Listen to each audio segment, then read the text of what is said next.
Hormaylar. Usta akalarimiz lesnitsani apolavkalarini yetishibdi. Молодцы, gap yo'q. Bu ikkinchi katajimiz. Inshaalloh bu ham tayyor bo'lib qoladi. Xudo xolasa bugun yog'ochlarni chiqarib, tomlarni yopish jarayoni boshlanadi. Sesmalarni o'zi qo'yib tashlashibdi usta akalarimiz. Hop, tepadan olamiz. Tepada uzoq muddat turmayman, keyin yurmayman, sababi bugun yaxshigina shamolimiz bor. Dumalab tushib ketib qolmay. Shuning uchun shu to'g'risida ko'rsata qolaman. Maksimum darajada usta akalarimiz apolavkalarni qo'yganlarda yuz ichlariga o'sha setkalarini tashlaganlar. Sesmani ushlab turadigan setkalarni mana shular.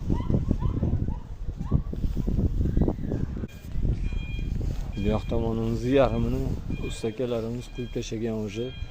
Bugun apolavkalarni yetishadi xudo xolasa. Maksimum darajada qo'yishgan.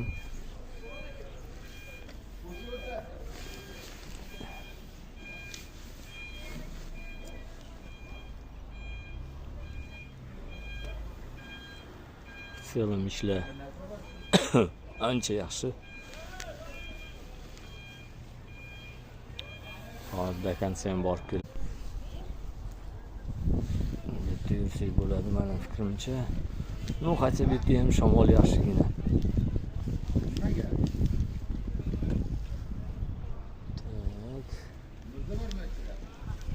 Narigi tomonimiz bu bizani demak ikkinchi etajimiz.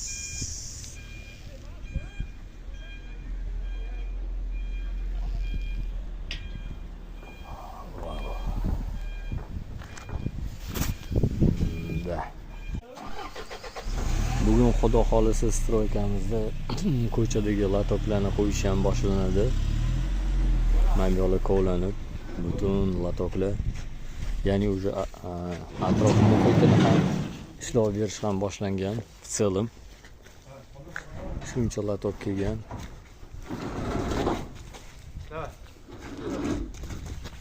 Doyru bosmasdan Şer qo'yamiz.